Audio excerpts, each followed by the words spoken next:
October is the season when shadows lengthen and old stories rise again. But some of the most chilling tales aren't about ghosts at all. They're about history itself. Tonight we're peeling back the myths of the Salem witch trials, where fear and rumor turned neighbor against neighbor.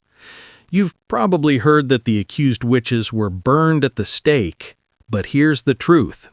In Salem, no one was burned.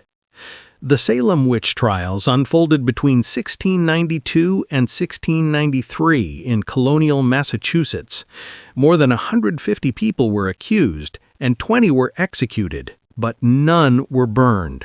19 were hanged, and one man, Giles Corey, was pressed to death under heavy stones for refusing to enter a plea. So why do we imagine flames? That image comes from Europe, where burning was a common punishment for witchcraft. In England and its colonies, however, the law prescribed hanging.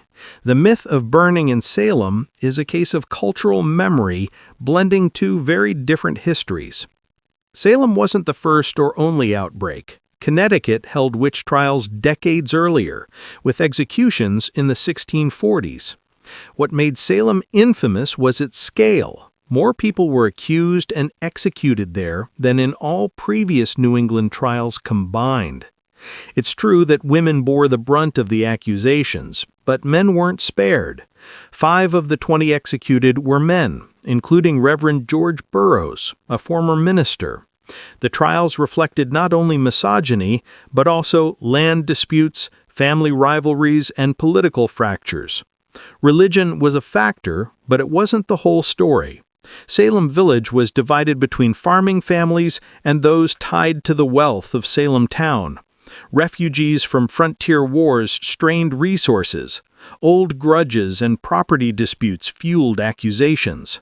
Reducing the trials to religious hysteria misses the deeper social tensions that made the panic possible. The trials followed the legal standards of the day, flawed as they were.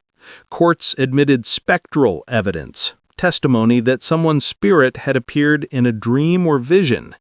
Even some ministers warned against relying on it, but the court pressed forward until Governor William Phips finally intervened, halting the special court in October 1692. So, when you hear about witches burned at the stake in Salem, remember, the truth is darker, stranger, and more human than the myth. History doesn't need embellishment to be haunting. It already is. I hope this brings some truth to the tales. Watch out for those pesky inquisitors, and stay curious.